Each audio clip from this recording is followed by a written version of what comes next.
Hey everybody, I'm Mama Baird and welcome back to my channel. First of all, I want to apologize for how long I've been away. I know I haven't uploaded anything in a while. It's kind of been like a crazy month. I do have a couple of videos that I had lined up, including this one, which is corned beef. So that's what this will be, is some of the ones where I filmed a couple of months ago, but I just never got around to editing them. So I am editing those currently, and I have a few more that I have in the lineup that I am filming to get some new footage going. So I apologize for the long wait. Thank you so much for sticking around. Now let's get into this corned beef. Today I'm going to be cooking some corned beef for dinner, as well as canning some up to have it on the shelf. I have this Wagyu beef. Wagyu is a type of beef that is raised in Japan and is supposed to be a higher quality, and I've never had it as a brisket before, so I figured this would be a good one to cook for dinner. And then I just have two store brand of regular corned beef that I have thawed as well, and I'm going to be canning those up a little later today when I get home. So to get this corned beef started, I'm going to put it in my crock pot. Using a crock pot is the great way to let it do the work for you. You just set it and forget it. And honestly, I do not cook in the crock pot too often. I tend to find that a lot of my stuff becomes mushy and just dry. I don't know, I've never been a fan of the crock pot. I tried to like it, but it works really great for cuts of meat like briskets. Now you want to make sure you put it in fat side up, because we're putting no liquid in this. It's just going to be the brisket. So that way when the fat cooks, it'll go down into the meat and then it'll start creating its own liquid so it won't burn. Now I do like the seasoning packets that come with corned beef, so I'm going to put that on there. If you're not a fan of the corned beef flavor or the pickling that comes with it, then just use your own. You can use a steak seasoning, a barbecue rub, turn this into like a barbecue brisket if you want. So that's all we're going to do. And then we're going to turn it on low, and I'm probably going to let this cook for a good 10 hours because it's such a big brisket. And then we'll get back to this and we'll come up with some sides and we'll have a nice tasty dinner. So stay tuned. So this is what the brisket looks like. I just poured all that seasoning on top and put it flip fat side up like you saw. Put the lid on it. Got it on low, and then we'll check back in 10 hours or so. Alright guys, it's getting close to dinner time. Our corned beef is almost ready in our crock pot, but before it's quite done, I'm going to go ahead and make up some sides for it, because that's what we're having for dinner. And I'm going to start with some cabbage. So let me get you down close and I'll show you what I'm doing. Alright, to get this started, I have some peppered bacon. You can really use any kind of bacon, or you could use a different type of fat if you'd like. But if I have peppered bacon, I'm going to use it. I'm just going to use 4 half slices, so 2 slices of bacon. Alright, I'm going to use 3. Okay. Talk me into it. Gonna do a rough small dice on these. Whenever you are cutting something fatty like bacon, whenever you're done, make sure you saw and push it away so you know that it's completely cut and you don't have like little stringy bits attached. Alright, so I'm gonna get this into my cast iron skillet. Whenever I am frying up bacon where I'm really trying to get as much of the fat rendered as possible, I like to have my heat pretty low and go low and slow and just let the fat melt in this and then let it just kind of make itself nice and crispy. Alright, so we're going to let this start cooking, and I'm going to go wash my hands real quick.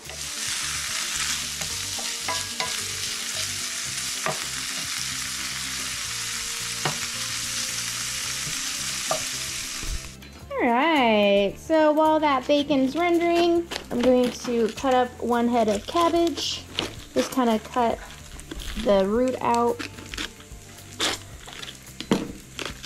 Okay. I guess this is the core, not the roots. Just go around. We can cut more of this out too once we cut it. Yeah. So just cut this in half.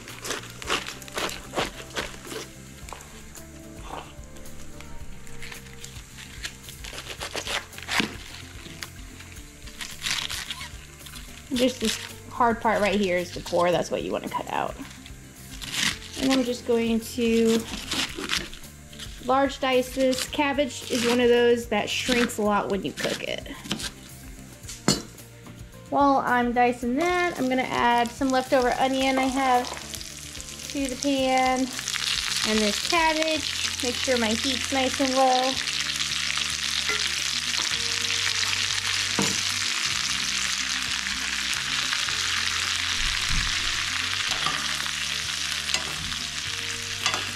Kind of roll the cabbage around in that bacon grease, let that cook it.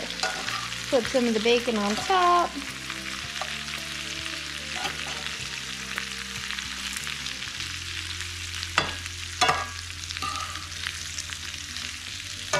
Put that in there. I'm gonna put a lid on it, let it steam for a little bit. I'm gonna add a little sea salt here. And some pepper.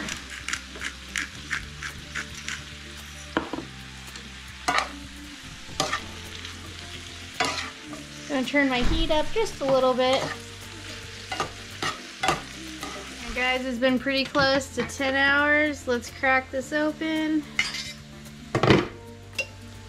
Oh my goodness.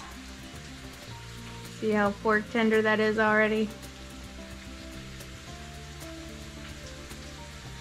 I'd say she's ready. Oh my goodness.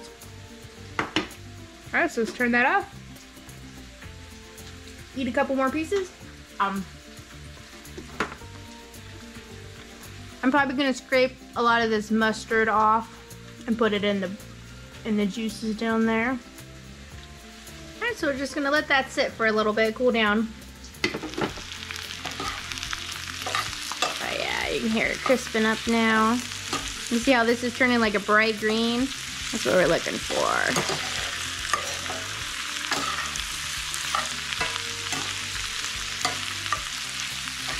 I like mine pretty cooked. So I'm gonna keep letting this go. And that was only about half of a head of cabbage. So I'll try and decide if I'm going to make another batch or not. I might pre-cook a bunch of bacon too, so that way I have cooked bacon already in my fridge, so I don't have to do it. So we'll see, we'll see. I'm already starting to get a little char on some of these. It looks pretty wilted and cooked down. I'm going to give one a try.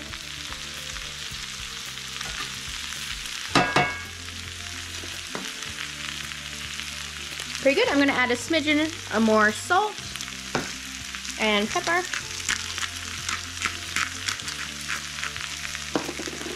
I'm also gonna add some garlic powder.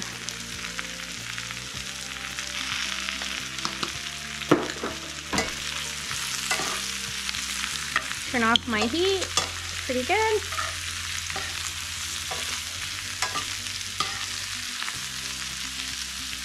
And there's our side. Check the seasoning. Oh yeah, that's much better. Yeah, I decided that I wanted another side for this corned beef, and I have some canned carrots and potatoes that I have on my shelf from December. I'm just going to open these up. I'm gonna drain off the liquid and then just heat them up in a pan here. I like to make combinations of veggies when I'm canning, so that way for something like this where potatoes would have gone good with this as well as carrots, I have that already mixed up. Or if I just wanted a little extra splash of color to a soup or something with a little bit of hardiness of potatoes, I already have that ready to go. I'm gonna plop in some butter and get this heated up. The dinner, I'm gonna put some ketchup. Now this is actually store-bought bulk ketchup that I received that I canned into smaller portions. If you want to learn how to take bulk condiments and can them into smaller sizes, I can link that video below. And this is what our finished dinner plate looked like. Corned beef, 10 hours in the slow cooker, and that's all it needed, and it is delicious. Some cabbage with bacon in there, and then some of our home canned potatoes and carrots. Scrumdiddlyumptious. So we're gonna eat this and then we'll can up the rest of that corned beef. Hey everybody, it is the next morning.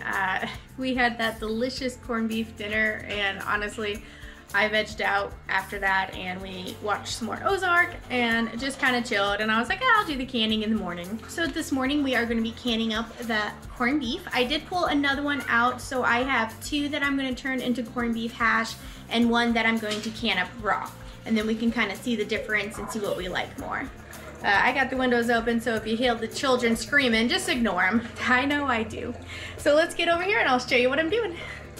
All right, let me kind of show you what I got going on here. I got about 5 Idaho potatoes cut up. I just kind of did a small dice on them. This is what we're going to add to our hash to make kind of corned beef hash. I'm not quite sure how much I'm gonna need for 2 of the corned beef, so I just did 5 potatoes.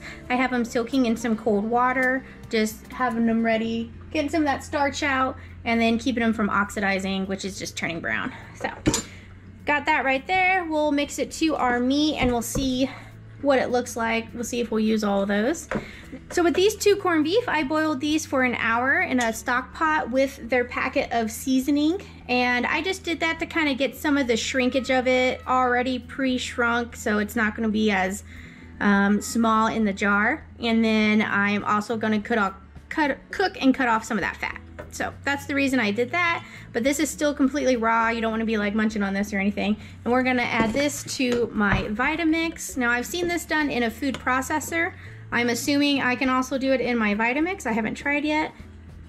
This just has some pepper where I grounded whole peppercorns instead of sitting there with my hand grinder. I just did a whole bunch and have it in a jar to save myself some headache.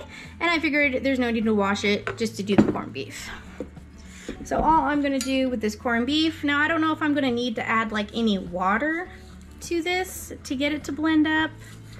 Not too sure, we'll see. So I'm just gonna kind of rough chop this.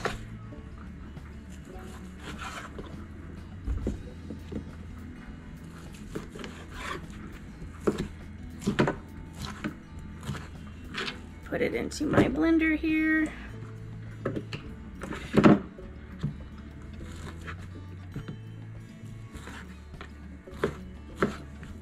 I think I've decided I'm going to cut up this fat and just add it to it because I think that'll add a lot of flavor to it, and that other one wasn't too fatty. All right, so I'm just going to do the one for now. Let's get all this scooted over. My handy dandy Vitamix. And then instead of water, I have some homemade chicken broth that I have in my fridge I'm trying to use up. So if I need it, then I'm gonna put that in there instead. All right, so let's get to mixing.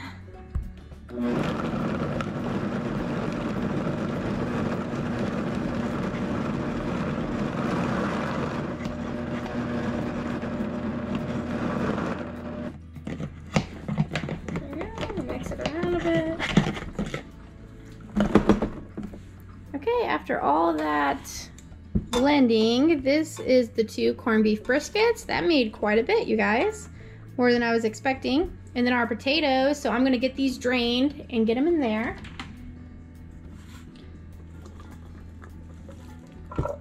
Just gonna leave a little bit. Let's get this mixed up. Kind of see potato to beef ratio there.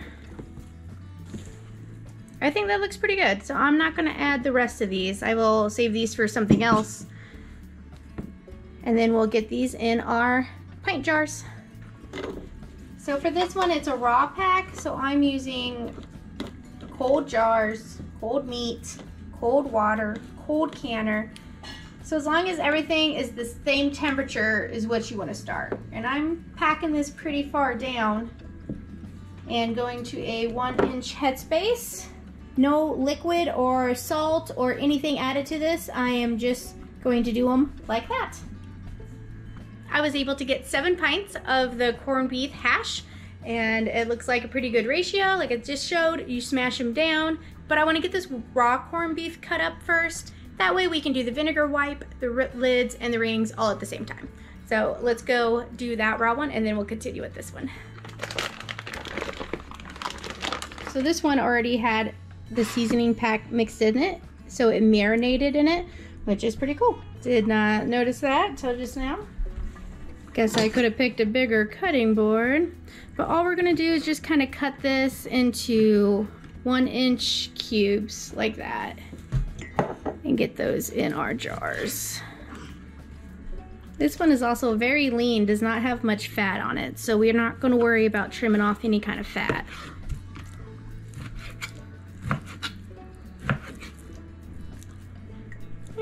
Just gonna push it down. That's about a 1-inch headspace. Looks like we only might get a couple of jars, but that's okay. This gets it out of the freezer and onto the shelf.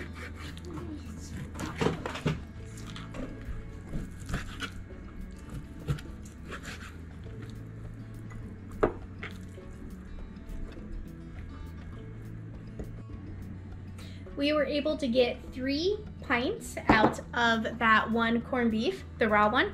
Now that was only like a 2.69 pound corned beef. So if you get a bigger one, then you'll probably get more, or you can get multiple ones, thaw them all, especially if you get them on sale right after St. Patrick's Day. That's when I got all of these corned beefs, and so that's why I have it stocked in my freezer. But now I want to get it out of my freezer into my shelf, especially with all these power outages happening because of the overheating. Like, guys, you do not want to lose the meat that's in your freezer. Learn how to can, get yourself a canner, and start doing this. You're gonna need it. You're gonna thank yourself later for sure. All right, so let's get all of these rims wiped with vinegar and we'll get them in the canners.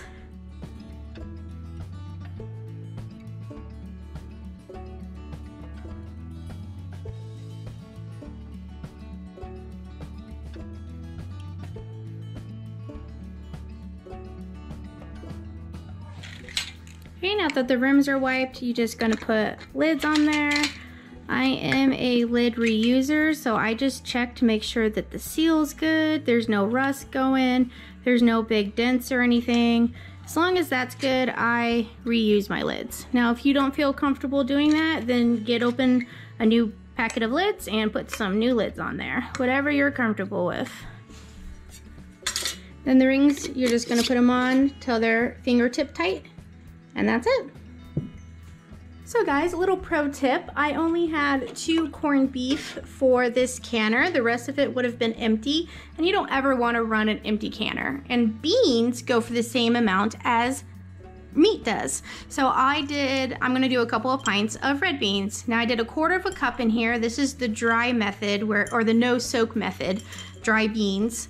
And then I have some homemade tomato juice. I just added that for the rest of the way to the 1-inch mark. And these are gonna kind of become like chili beans. I don't put any chili seasoning or anything in there, just so they're kind of mild for the kiddos, but I can season them later on. And then now I have a full canner.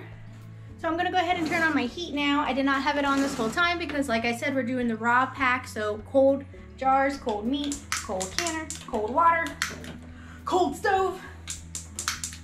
And now we can start getting it hot. I'm gonna put the lid on these, and then these are gonna take a little bit to come up to pressure just because everything's cold. But as soon as it starts boiling, it's going to start releasing steam through a vent, and that's called venting, to let it go. And so as soon as it starts doing that, I'm gonna show you what that looks like. We're gonna set a timer for 10 minutes because it has to vent for 10 minutes before we can even start putting our weight on and start processing. So let's get it to that point and I'll bring you back. The PSI, which means just how many pounds of pressure that you're cooking your food at, you need to know what your elevation is to figure that out. I can't tell you that for you. So figure out what your elevation is, and then you can either look in your canning book, your canning manual, or look it up online, and it'll tell you how many pounds of pressure. I'm up in the mountains, so I'm doing 15 pounds of pressure, and now that I got the weight on there, as soon as she starts rocking, we're gonna hit it for 75 minutes, and then I'll bring it back when she's all cooled down, and we'll see what they look like. All right guys, can you see that venting there? See that steam coming up? That's how you know that is ready. So we're gonna let it go like this for 10 minutes, and then we'll put our weight on.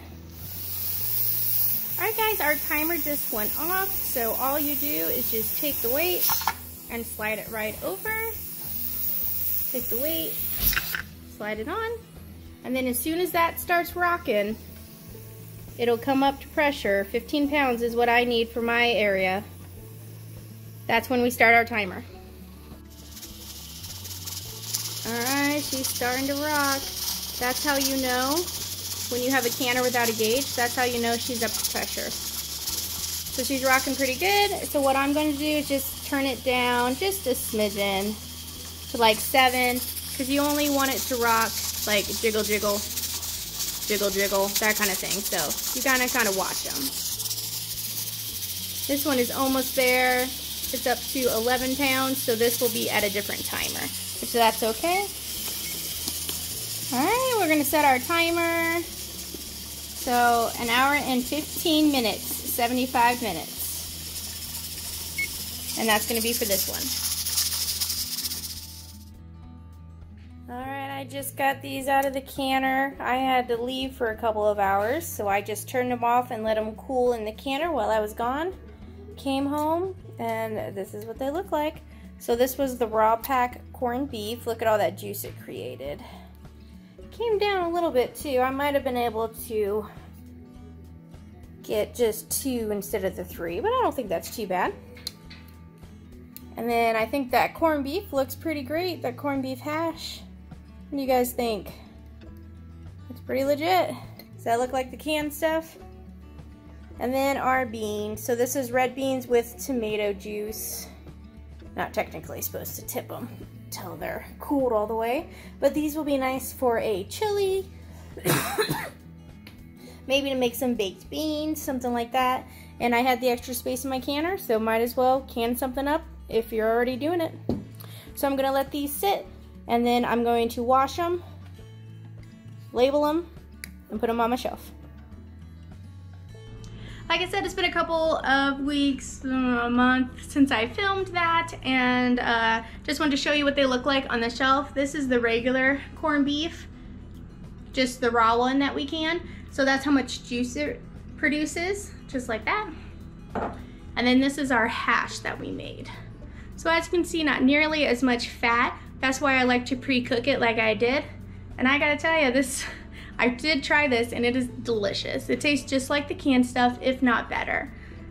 So you guys, you can totally make your own ingredients like this. Don't be scared to get out there and try pressure canning and have some self-reliancy by being able to prepare your own food, you know? Thank you so much for watching, and I'll catch you next time on Mama Baird's.